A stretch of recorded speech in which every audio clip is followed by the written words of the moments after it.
Miss হবে না আপনার পছন্দের টিভি শো। দেখুন জি5 অ্যাপে একদম ফ্রি।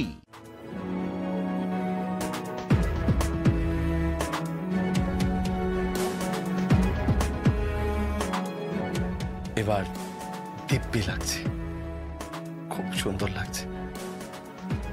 আমার মনে হয় এক্ষুনি তুমি আমার সামনে উঠে দাঁড়াবে, উঠে দাঁড়িয়ে আমার গলাটা জড়িয়ে বলবে, শম্ভু আমি তো ঠিকই আছি, আমি তো ভালো আছি শম্ভু, আমার তো কিচ্ছু হয়নি।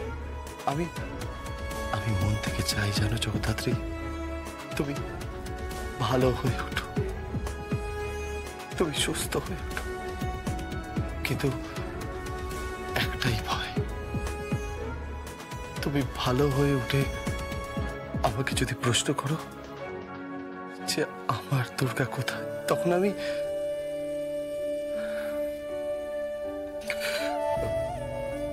জানো জগদ্ধাত্রী, পৃথাকে প্রীতিদীপ মানুষ করতে পারেনি।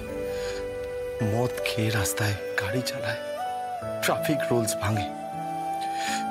আমি একজন আইনের লোক, আর এই বাড়িতেই, আমার বাড়িতেই এমন একটা মেয়ে বড় হচ্ছে, আমি জাস্ট কল্পনা করতে পারিনি। ও জানো, ও একটা কথা বলছিল, হুবহু নাকি তোমার মতো দেখতে একটি মেয়ে আছে। ওই মেয়েটার ঠিকানাটা আমি বের করেছি। ও না অনাথ আশ্রমেই থাকে, যে অনাথ আশ্রমে আমি বড় হয়েছি। আচ্ছা জগদ্ধাত্রী, তোমার কি মনে হয় আমি আশ্রমে যাব, খুঁজতে যাব ওই মেয়েটিকে? আচ্ছা পৃথার কথা বিশ্বাস করা যায়, নির্ভর করা যায়? হুবহু তোমার মতো দেখতে একটি মেয়ে ওখানে আছে, বলো না আমি কি যাব ওখানে? বলো না আমি কি যাব ওখানে জগদ্ধাত্রী? বলো না আমি কি যাব ওখানে? জগদ্ধাত্রী বলো না আমি কি যাব?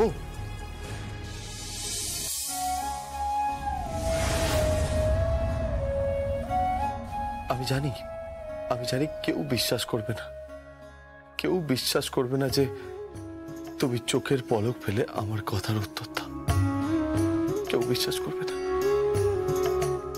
কিন্তু আমি জানি তুমি সায় দিয়েছো, তুমি চাও যে আমি ওই মেয়েটাকে দেখি। আচ্ছা জগদ্ধাত্রী, হুবহু তোমার মতো দেখতে যদি হয়, তাহলে ওই মেয়েটা কি দুর্গা? কি গো যদি তাই হয়, তাহলে তো আমি ওকে দেখে কেঁদে ফেলবো। আমি একবার আশ্রমে যাই, আশ্রমে গিয়ে একবার দেখি। আমি 1 ঘন্টার মধ্যে ঘুরে আসবো, তারপর এসে কিন্তু আমি তোমাকে খাওয়াবো। হ্যাঁ, তোমার সঙ্গে লাঞ্চ করব। এত বছর ধরে লাঞ্চ ডিনার তোমার সঙ্গে বসেই করেছি, তোমায় না খাইয়ে আমিও কিছু খাইনি পর্যন্ত।